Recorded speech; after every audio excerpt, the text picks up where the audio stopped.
شہید بھٹو سے ہم نکل چکے ہیں انشاءاللہ نیا راستہ. میں کیا کروں گا انشاءاللہ تعالی میں لڑوں گا ہمارے اپنے لوگ کے لیے, ان کے بنیادی حقوق کے لیے لڑوں گا.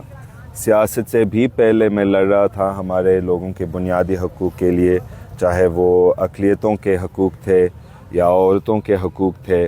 ابھی ہم بچوں کے حقوق کے لیے لڑ رہے ہیں.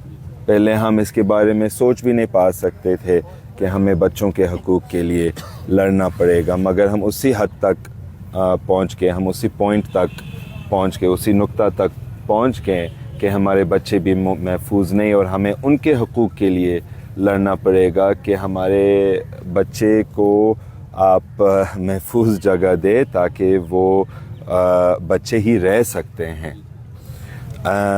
مگر افسوس کی بات ہے کہ ہمارے بچے جلد میں بڑے ہو رہے ہیں کیونکہ وہ خود ڈرے ہوئے ہوتے ہیں اور وہ خود ان کے اپنے آپ کو محفوظ رکھنے کی کوشش کر رہے ہیں. تو یہ چیزیں صرف ختم ہو جائیں گے جب ہم اپنے لوگوں کو سہولت دیں گے اسکول جانے کے لیے, جب ہم اپنے محلے محفوظ رکھیں گے, اور جب ہم یہ وعدہ کریں گے لوگوں کو کہ ہم آپ کو تحفظ دیں گے اور ہم آپ کو اپنے حقوق بھی دیں گے. یہ ہمارے حکمران کچھ نہیں کر رہے. یہ میں کہہ رہا ہوں کہ ہمارے معاشرہ میں ایک بہت خطرناک شیطانی بیماری پھیل چکی ہے,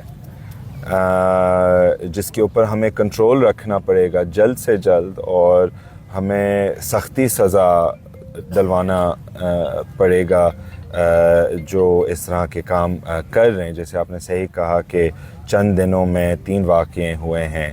یہ تو کوئی نارمل والی بات نہیں ہے, یہ تو عجیب بات ہے, اور یعنی ڈسٹربنگ بھی ہے کہ ہم یہ خبر سن کے سو نہیں پا سکتے, اور ہمیں وہ والا لڑکانا چاہیے, وہ والا رتو ڈیرو چاہیے جس میں ہمارے بچے محفوظ سے ان کے گھر کے باہر کھیل سکتے ہیں یا ان کے دوست کے ساتھ اسکول بھی جا سکتے ہیں. اور ابھی تک سندھ گورنمنٹ نے یہ چیزیں ہمیں نہیں دی گئی ہیں, بلکہ یہ ہمارے بنیادی حقوق ہیں. میرا یہ عرض ہے, میرا یہ مطالبہ ہے کہ سندھ پولیس کوئی نہ کوئی جلد سے ایکشن لے لے, مگر صحیح ایکشن لے لے. پہلے بھی آئی تھنک یہ دوسرا مرتبہ ہے کہ یہ رتو ڈیرے میں ہوا تھا.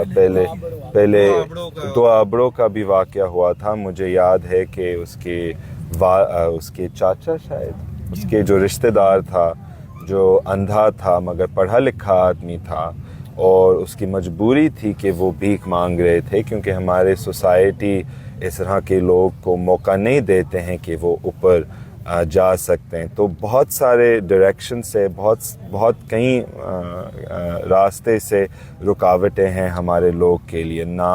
نہ وہ محفوظ رہ سکتے ہیں, نہ وہ موقع کا فائدہ لے سکتے ہیں کہ وہ زندگی میں آگے جا سکیں, اور ہمارے بچے بھی, ہمارے 3 سال کے بچے, ہمارے 2 سال کے بچے بھی ہمارے محلے میں محفوظ نہیں ہوتے ہیں.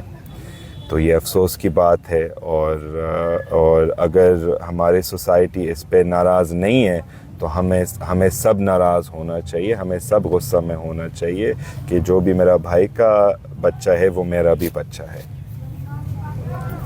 ہمت دیں